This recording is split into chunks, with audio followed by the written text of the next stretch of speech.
Hey, I'm Melissa. And I'm Whitney. We started this true crime podcast over a glass of wine and quickly turned from true crime listeners into true crime advocates. So get comfy, pop a cork, and grab a glass because we have work to do.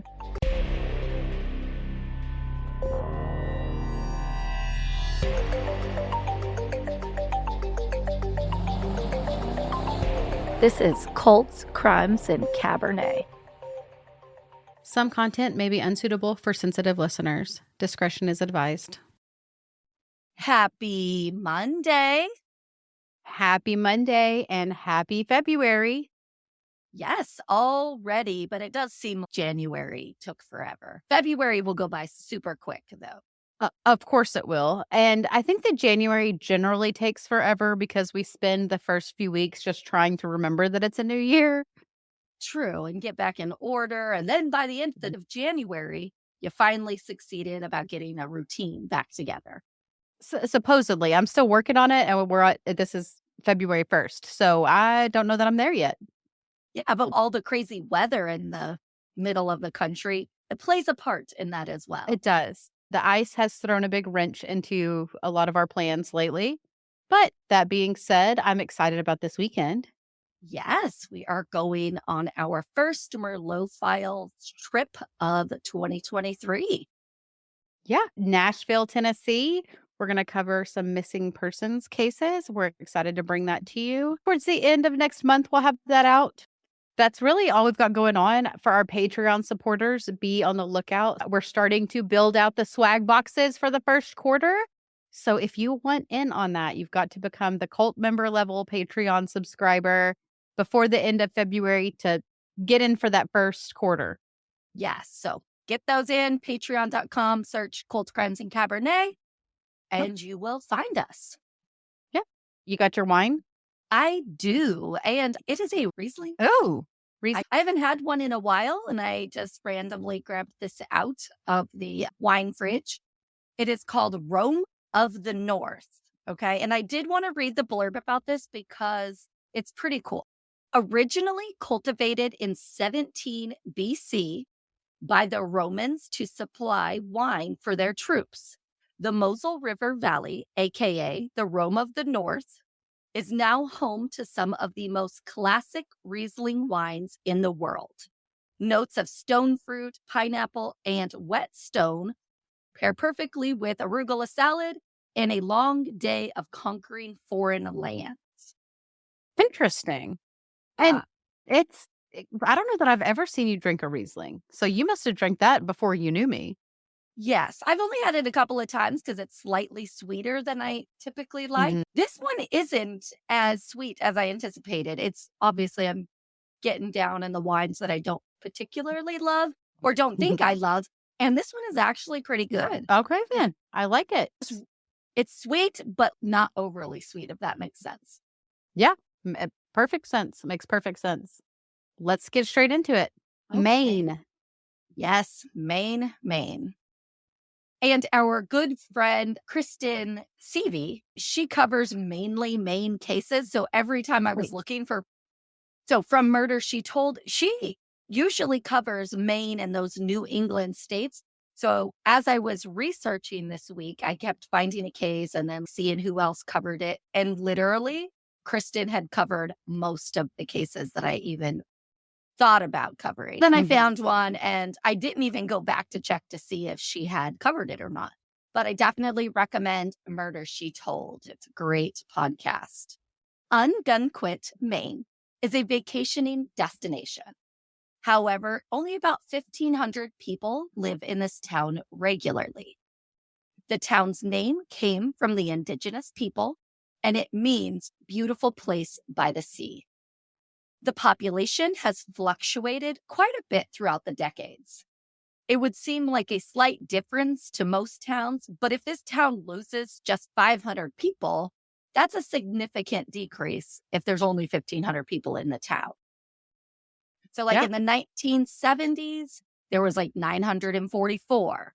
Then in the 80s, it got all the way up to the 1500s. But then in the 90s, back down to 900.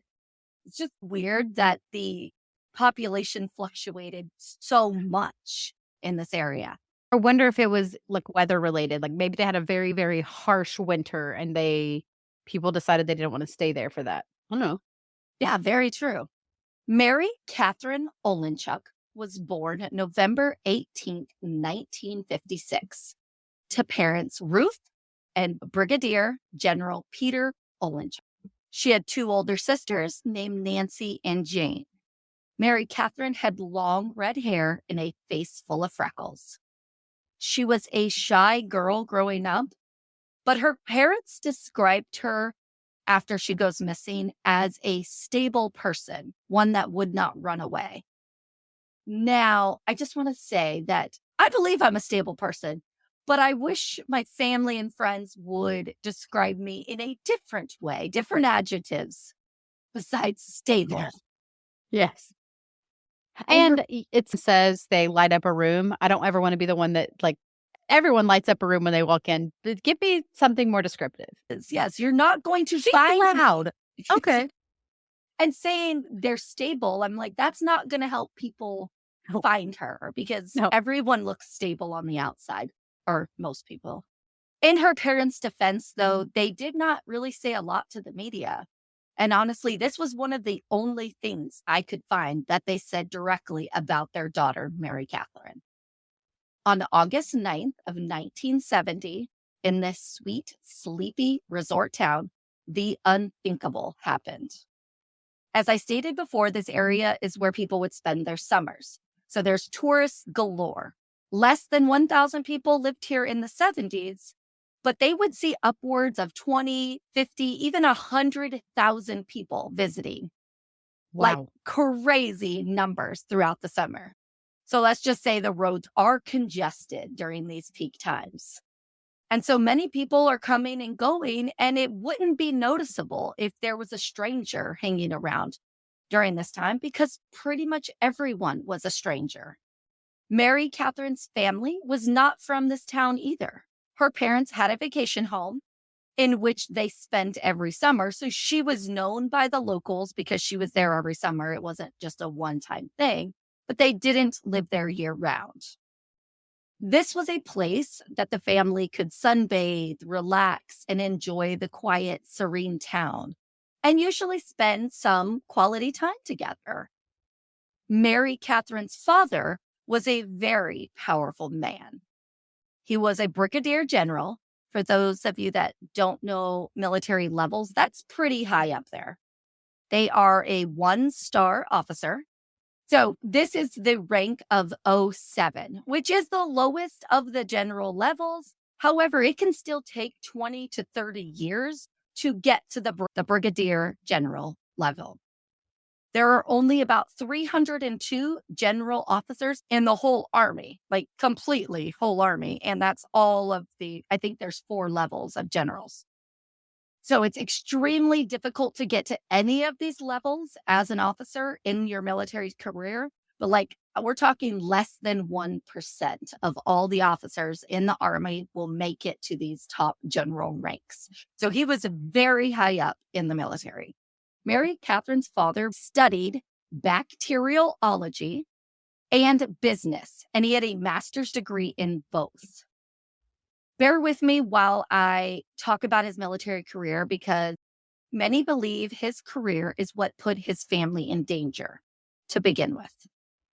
I'm going to read the next paragraph straight from Wikipedia because it has some military terms and operation names, and honestly, it's the easiest way to explain what her father was involved in. So in 1963, Peter Olenchuk headed a team to observe and evaluate what was called Operation Ranch Hand.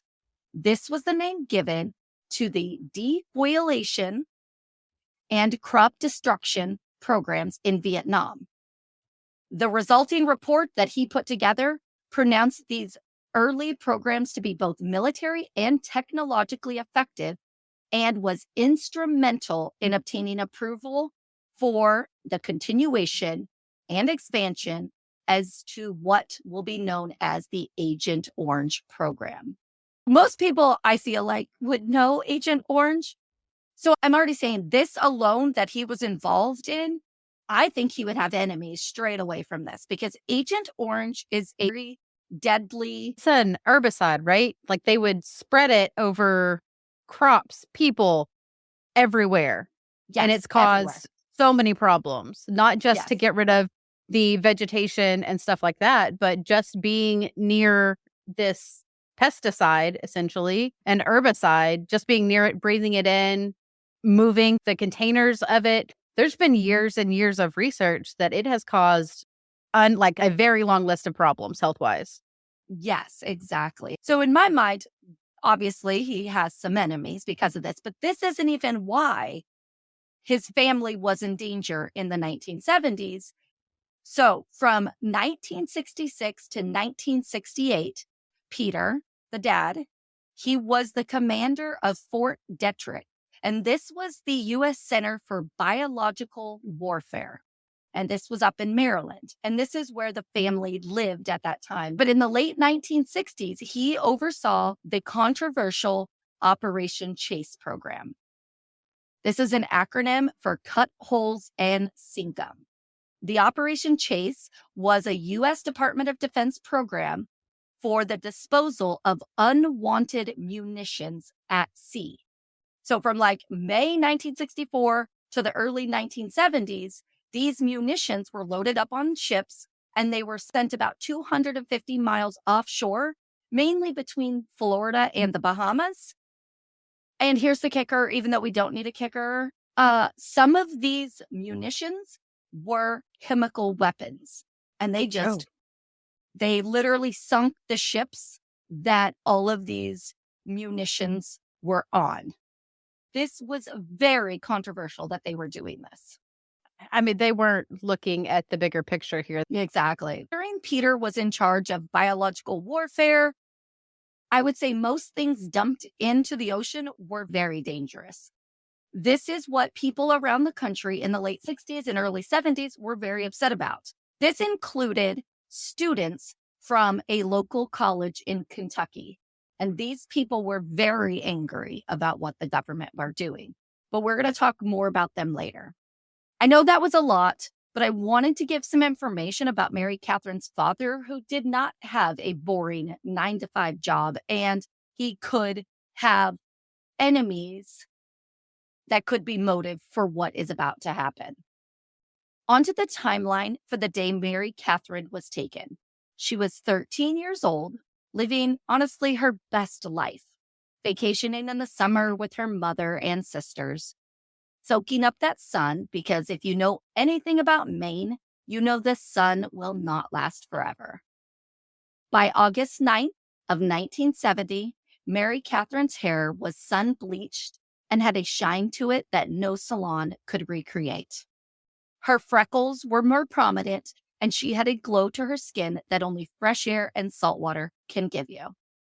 A lazy Sunday on the beach was what this family had in store for the day.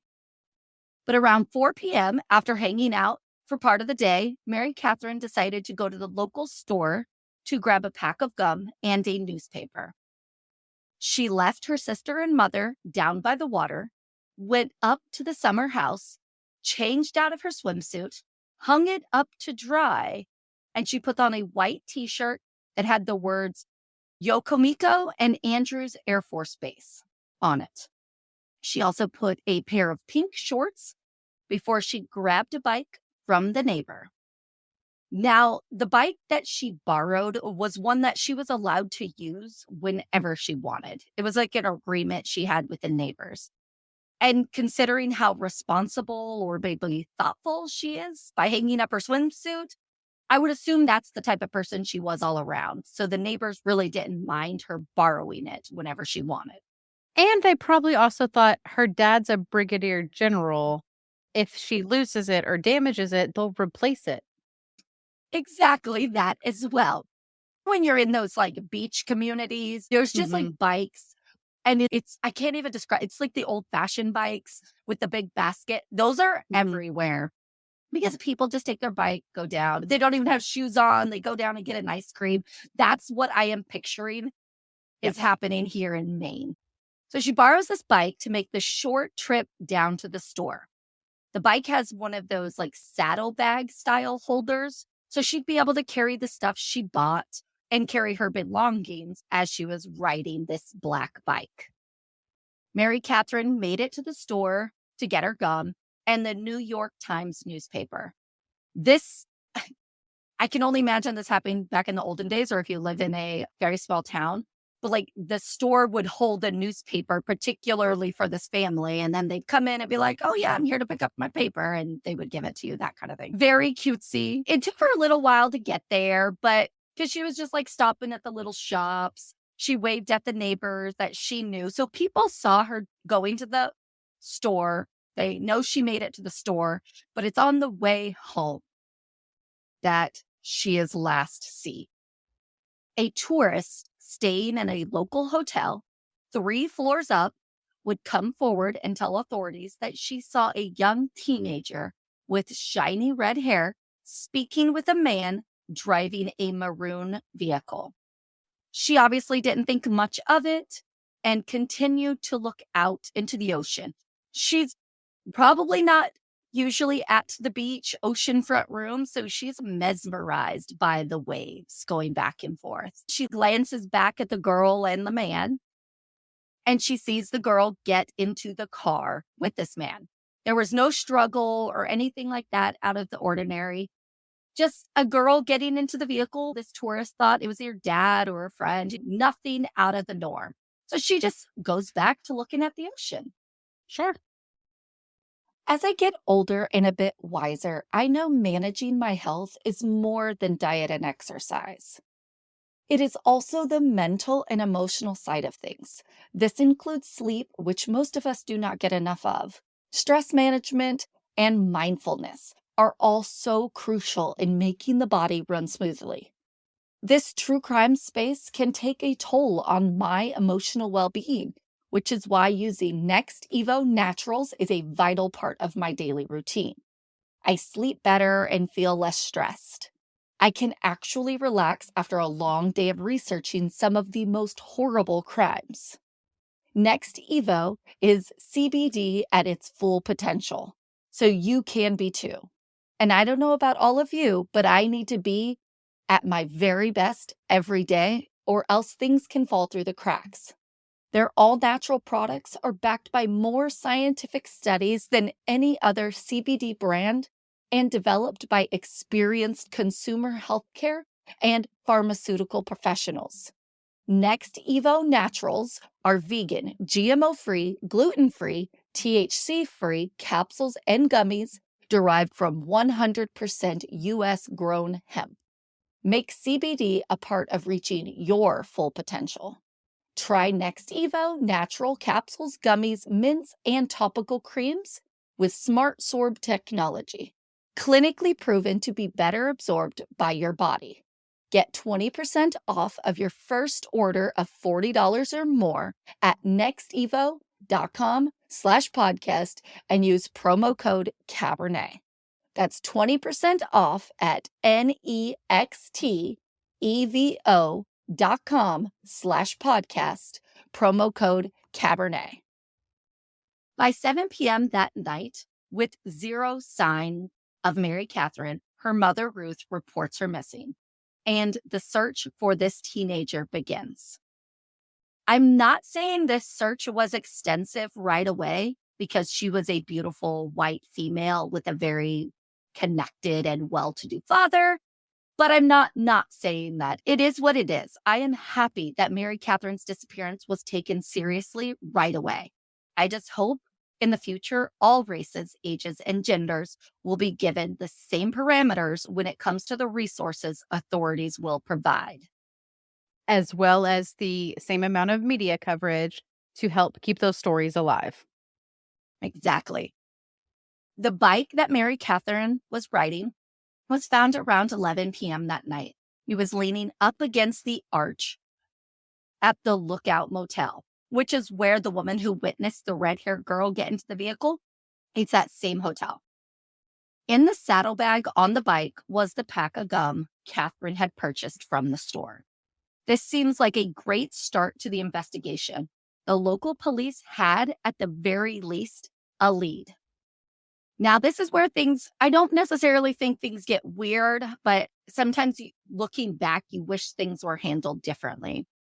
So 2 days would pass without a word to the press or the media about Mary Catherine's disappearance. The family and authorities kept Mary Catherine's disappearance under wraps, primarily because they assumed a ransom call or note would follow. This is what authorities told her parents, like, hey, you are a well-to-do family. This kind of thing doesn't happen around here. Let's give it 48 hours before we alert the masses to see if a ransom note comes through. Considering who her father was and the fact that there was a particular group of students that stated they would kidnap the families of those leading the Operation Chase program. Okay, so this was a group of students from Kentucky who were probably in that time considered to be hippies because they were about the earth and saving the environment, which we all should be. And they said they were going to kidnap all these leaders' families. That happened the day before Mary Catherine went missing. So they assumed there would be a ransom call because of that as well. Hey, you need to stop doing what you're doing. There needs to be some laws passed, and then we'll give you your daughter back.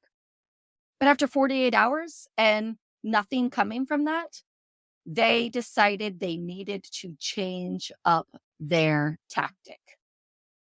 I particularly think that this caused issues in the case because the public was not made aware that a red-haired teenager was missing and that she was seen getting into a maroon vehicle. If people knew that, they would be looking out. Yeah, absolutely. And that is two very distinct things. A blue-eyed, red-haired, fair-skinned girl in a maroon vehicle. We could have spotted that and figured some stuff out. At the very least, you had people that would be willing to look for it. Without knowing to look for it, no one is looking. Exactly. And I know we haven't talked about what exactly happened to Mary Catherine yet, but if you listen to us on the regular, we only cover unsolved cases. So would letting the public know right away, would that have made a difference? I'm sure her family, all the officers that ever worked the case, and us as the public have asked that question. I said this search was extensive. This included air and ground searches. They drained water-filled quarries. A military helicopter scoured the area for days looking for anything suspicious. The FBI and military came on board to assist in the search. Thousands of flyers were given out. This is the kicker because I don't know if they've ever done this before. The Green Berets joined the search at one point. The Green Berets. Wow. I know. That's insane. So they had extensive experience going out there and looking for this little girl. Mary Catherine's parents kept very quiet on the instructions of authorities. They did not reach out to the media. They did not do any interviews. They did exactly what the police told them for 13 straight days. This is when they would receive word that their worst fears had come true. On August 22nd, just under 2 weeks after Mary Catherine was seen getting into that maroon car, her body was found. She should have been wrapping up her summer vacation and getting ready for the upcoming school year, possibly fighting off a sunburn, catching the last few weeks of warm weather, or anything besides what happened in reality. A policeman found Mary Catherine while searching for her near Parsons Farm in Kennebunk, Maine. This was about 9 miles from where she was taken. Mary Catherine was found covered in hay inside a barn. It was reported that this area and this particular barn had been searched before. Then why didn't they find her then? So it had been searched when the groundskeepers noticed the barn door was open. And they called police to make sure that they didn't have any trespassers or any fire hazards. because this spot people would regularly trespass on for either camping or fishing. They would even hang out and build bonfires by this area. It's like a farm, but I don't know if it had any like working animals on it. It was like a generational property where people have owned it since the 1900s and it just kept in the family. And they paid groundskeepers to stay there and maintain it. But they weren't everywhere on the property at all times. And if they weren't regularly like running animals, or even when you have a farm of that capacity, you can't see every inch of it all the time. Exactly. And this particular land had access to either a pond or a lake. So people would literally sneak onto the property over by that barn. They'd build bonfires. They would camp, which just seems crazy to camp on someone else's property, but I'm a goody two shoes. It just seems like crazy to me that they would just do that. And that people knew about it. It's weird that people were like, oh, it's fine. Everyone camps on this property illegally. No big. Exactly. So when they saw the door open to the barn, they were like, hey, let's call police and make sure there's not anything nefarious going on. Police came out and they looked around. They didn't see anything. They said they smelled an odor, but they also saw a bunch of feathers and a carcass. So they just assumed that was the smell. Sure. That was about it. So Mary Catherine had been strangled with what they call a lobster wrap. Have you ever heard of this? No. Oh, okay. So it's some kind of Maine fishing thing. But apparently it's a 1/4-inch thick rope. The rope was wrapped around her neck 5 times, and then it was tied twice in the back. So all I can imagine is the rope that goes down around lobster traps. Am I imagining the right thing? So that's what I would think as well. Because I'm from Texas, here comes my redneck. Would be similar to cowboy rope that you rope cattle with, that thickness. Oh, okay. But in my mind, a lobster rope needed to be thicker because it's what's on boats and it has to survive being at sea. Yes. So maybe I'm not imagining the right thing, or maybe it's different types of rope that goes around the containers as opposed to what goes down in the ocean. I don't know. Yeah. I don't know either, but people up in Maine, if you're listening, let us know what you guys use lobster wrap for. The clothing she wore the day she went missing was found with the remains. Her father was spotted driving through the barricade with an officer just after the remains were found. And he was able to identify her based off of her distinctive clothing.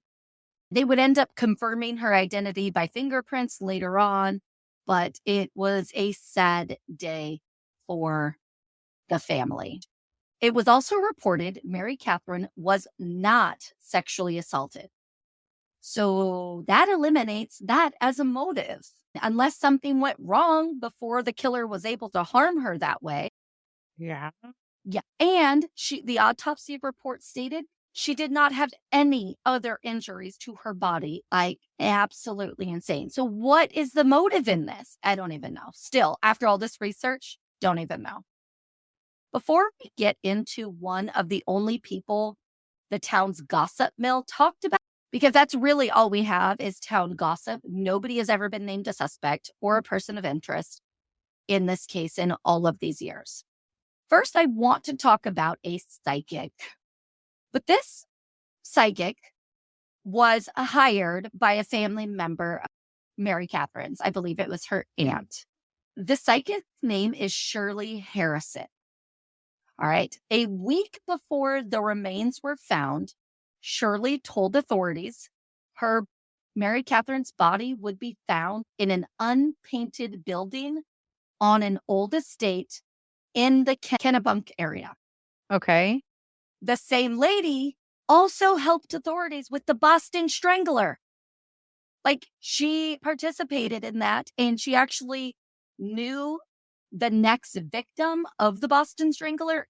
Yes, I was like, okay, maybe she has some merit to it.